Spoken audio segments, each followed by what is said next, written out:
ఇలా మార్నింగ్ పొద్దున్నే ప్రశాంతంగా స్నానాలన్నీ కంప్లీట్ చేసుకొని ఇలా పొద్దున్నే సూర్యుడు సన్సెట్ వచ్చే సమయంలోనే దగ్గరలో ఉన్న వెంచర్కైనా లేకుంటే ఏదైనా గ్రౌండ్కైనా లేకుంటే ఏకాంతమైన ప్రదేశంలో అయినా ఇలా మనం కొంచెం ప్రశాంతంగా వెళ్ళినప్పుడు మన మైండ్ ఎంత పాజిటివ్ ఉంటాయంటే చాలా పాజిటివ్లో ఉంటుంది.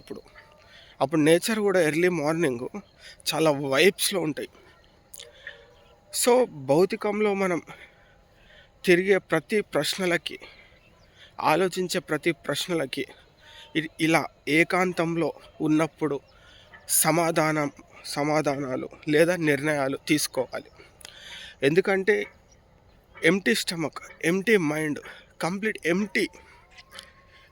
నువ్వు ఎర్లీ మార్నింగ్ లేచి ఇలా దగ్గరలో ఏ ప్లేస్ అయినా కావచ్చు, ఇలా నువ్వు వెళ్ళినప్పుడు నీ మైండ్ చాలా యాక్టివ్గా పనిచేస్తుంది, చాలా షార్ప్గా, చాలా క్లియర్గా, స్పష్టంగా ఉంటుంది మనం గమనించినట్లయితే.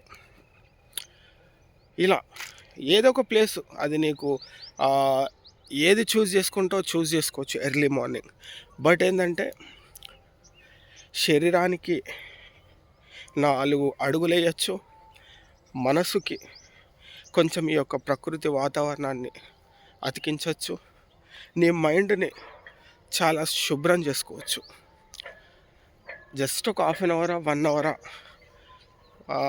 మనకి సమయం ఎంత వీలుంటే అంత. కానీ ఇది చాలా ముఖ్యం. రోజుకి ఎర్లీ మార్నింగ్ లేచిన వెంటనే ఒక 1 అవర్ 2 అవర్ నువ్వు ఎలా ఆలోచిస్తున్నావు, ఎలా నీ మైండ్ రన్ అవుతుంది, నీ మైండ్ దేని గురించి ఎక్కువ ఆలోచిస్తుంది, నీ మైండ్ ఎక్కడ స్ట్రక్ అవుతుంది అనే ప్రతి ప్రశ్నకి, ప్రతి ఆలోచనకి సమాధానం ఇలా ఎర్లీ మార్నింగ్ ఏకాంతంగా నువ్వు వాకింగ్కి కావచ్చు, రన్నింగ్కి కావచ్చు, ఎక్సర్సైజ్ కావచ్చు, యోగా కావచ్చు, మెడిటేషన్ కావచ్చు, ధ్యానం కావచ్చు, ఇవి ఏదైనా చేయడానికి ఎర్లీ మార్నింగ్ లేచి నీకంటే ఒక సమయం ఇస్తావు చూడు. అప్పుడు నువ్వు ప్రతి ప్రశ్నకి సమాధానం నీకు అర్థమయ్యేలాగా తయారు చేస్తుంది నేచర్ కూడా. నీ మైండ్లో ఏదైతే రన్ అవుతుందో అది ఎలా ఉండాలంటే, ఎందుకంటే తర్వాత ఒక 8 తర్వాత 9 తర్వాత బిజీ లైఫ్, ఇక మళ్ళీ భౌతికంలో జాబ్స్ కావచ్చు, రకరకాల మనుషులతో ట్రావెల్ అవ్వడం కావచ్చు, వాళ్ళ మాటలు అంటే నీకు completely you are in mingle అనమాట ప్రతి సిచ్యువేషన్స్కి. నువ్వు ఏకాంతంగా ఉండేది ఎర్లీ మార్నింగ్ టైంలోనే. దాన్ని కరెక్ట్గా ఉపయోగించుకుంటే డే చాలా పీస్ఫుల్గా నువ్వు స్టార్ట్ చేయగలిగితే నీ ఆలోచనలన్నీ మార్నింగే రన్ అవుతాయి. అందుకే చాలామంది ఎర్లీ మార్నింగ్ లేచి చదువుకో, ఎర్లీ మార్నింగ్ లేచి యోగా చేయి, మెడిటేషన్ చేయండి, చాలామంది రకరకాల మాటలు ఎందుకు చెప్తున్నారు. సో పొద్దున్నే లేచే ప్రతి ఎనర్జీకి అంత పాజిటివ్ ఉంటుంది అనమాట. ఆ టైం కావచ్చు అదంతా. ఎందుకంటే మధ్యాహ్నం తర్వాత అందరూ ఎవరి వర్క్స్ వాళ్ళు వెళ్ళిపోతారు, ఆ గందరగోళమైన భౌతికం నడుస్తుంటుంది.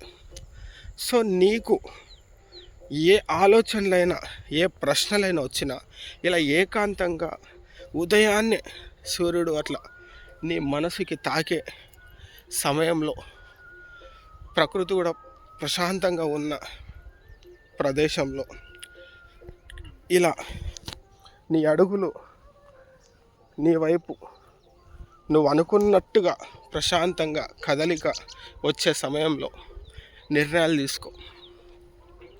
ఎందుకంటే ఇప్పుడు నువ్వు తప్ప ఇంకెవరు కనిపించరు. నీ మనసు కూడా నీ మాట వినే స్టేజ్లో ఉంటుంది. ఎందుకంటే నీలో ఉన్న మలినము ఇంతింతైనా పోతుంది.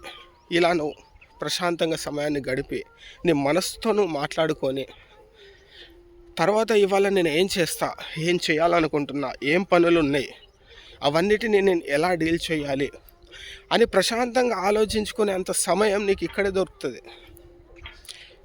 చాలామంది ఎర్లీ మార్నింగ్ లేవరు. ఎర్లీ మార్నింగ్ లేవగానే వేరే అలవాట్లతోటి స్టార్ట్ చేస్తూ ఉంటారు. సో అది వేరే విషయం అనుకో. లైఫ్ని బాగా లీడ్ చేయాలన్నా, లైఫ్ని చాలా ప్రశాంతంగా కొనసాగించాలన్నా, లైఫ్ని ఒక రెస్పెక్ట్గా డిజైన్ చేసుకోవాలన్నా ఇదే మంచి time. Early morning is the best option ప్రతి దానికి అని నేను చెప్తా. ఎందుకంటే ఇక్కడ నువ్వు అన్ని విషయాలు మాట్లాడుకోవచ్చు, ఇక్కడ అన్ని విషయాల గురించి నువ్వు డిస్కస్ చేసుకోవచ్చు, ఇక్కడ అన్ని విషయాల నిర్ణయాలు నువ్వు తీసుకోవచ్చు. ఒకసారి ప్రయత్నిస్తూ ఉంటే అది అలవాటుగా మారుతుంది, అదే నీ అలవాటుగా తయారవుతుంది కూడా. సో అన్నీ మనం అలవాటు చేసుకుంటున్నాం. ఇలాంటి మంచి మంచి విషయాలు కూడా మనలో మనం తయారు చేసుకోవడం వల్ల ఆరోగ్యం బాగుంటుంది, ఆలోచన మారుతుంది, మనసు కూడా ప్రశాంతంగా ఉంటుంది, తీసుకునే నిర్ణయాల పట్ల ఆ శ్రద్ధ ఉంటుంది, తప్పుల గురించి మనం కరెక్ట్గా డీల్ చేసే అంత స్ట్రెంగ్త్ కావచ్చు అన్నీ వచ్చేస్తాయి అన్నమాట. ప్రయత్నిస్తూ పోదాం.